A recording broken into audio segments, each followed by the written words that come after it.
الحمد لله الحمد لله نحمده ونستعينه ونستغفره نعوذ به نتوكل عليه ونعوذ بالله من شرور أنفسنا ومن سيئات أعمالنا من يهد الله فلا مضل له وما يضلل فلا هادي له نشهد أن لا إله إلا الله وحده لا شريك له ونشهد أن محمدا عبده ورسوله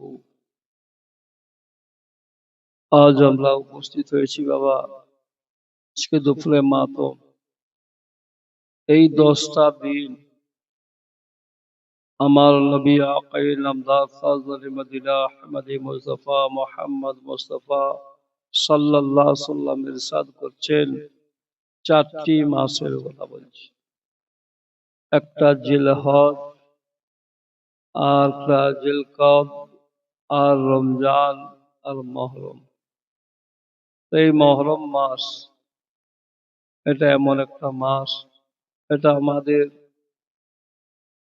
যেমন বাংলা মাসের বৈশাখ মাস প্রথম ইংরেজি যেমন জানুয়ারি আমাদের 12টা মাসের সর্বপ্রথম মাস মুহররম মাস আজ 1448 হিজরি চলছে এখন যখন আল্লাহর নবী হিজরতে গেছিলেন সেই জন্যই তখন থেকে হিজরি সব আমাদের আরম্ভ হয়েছে দর্শক পড়ো আল্লাহুম্মা সাল্লি আলা সাইয়্যিদিনা মাওলানা মুহাম্মদ ওয়া আলা আলি সাইয়্যিদিনা মাওলানা মুহাম্মদ আল্লাহুম্মা সাল্লি আলা سيدنا مولانا محمد وعلى آله سيدنا مولانا محمد بلغ العلا بكماله كشف الدجى بجماله حسن الجميع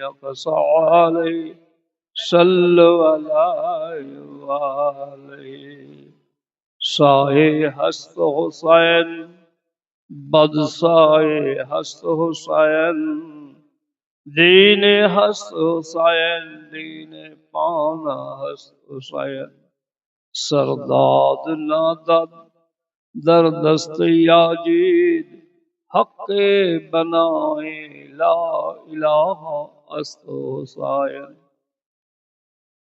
এটা খাজা মানিক চিশতি রহমতুল্লাহ আলাইহি এক কওয়াল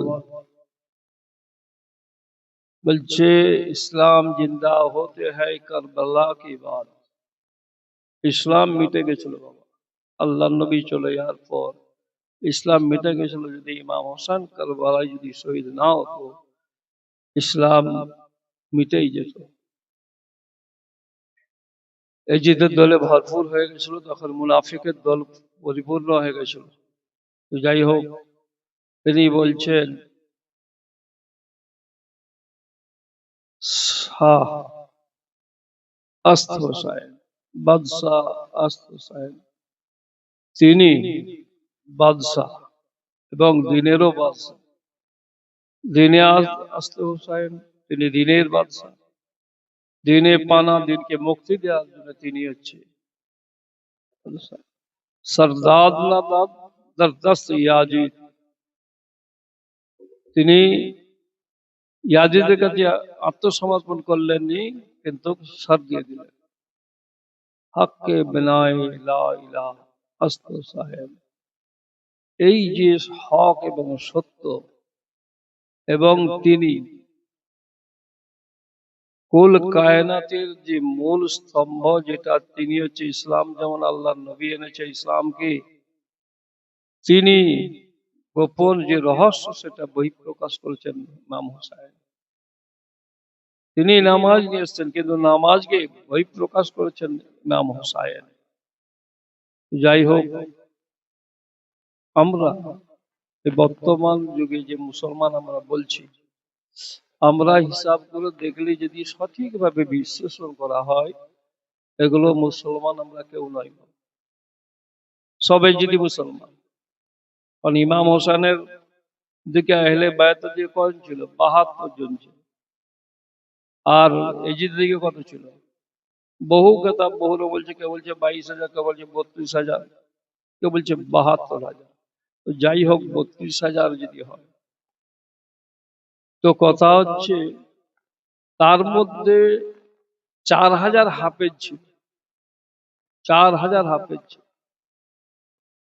72 জনকে রক্ষা করার জন্য, প্রতিরোধ করার জন্য এক একজন যেভাবে নৃশংসভাবে হত্যা করা হয়েছে, তো বহুত সর্বপ্রথম থেকে বলি যে আদম থেকে যত নবী রসুল এসেছে, পাক পাঞ্জাতনের দোয়ার বরকতে মুসিবত থেকে তারা বেঁচেছে।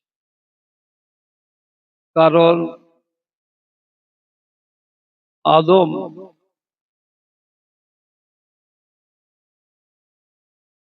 জান্নাতে ছিল, এটা তোমরা সকলে জানো। আদম হওয়া জান্নাতে ছিল। কোন ইবাদত করেছে? এখন ইবাদত করলে মানুষ জান্নাতে যায়, তাই তো? তো তিনি কি ইবাদত করছেন?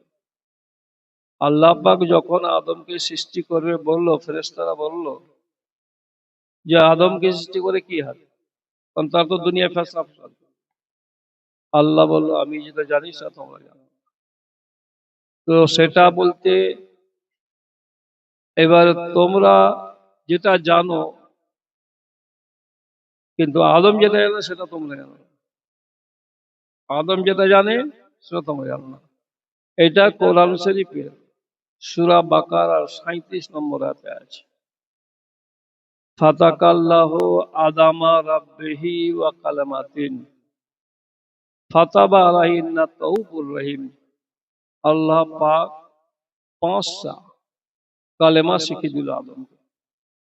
এই কালেমা যে শিখিয়ে দিল, বা আল্লাহ তাআলা এই যে দুনিয়ার সৃষ্টি যখন করেছে, এটা কোরআনেরই কথা, ওরা জানবে যে আল্লাহ বলছে কুন হও, ফায়াকুন হয়ে গেল।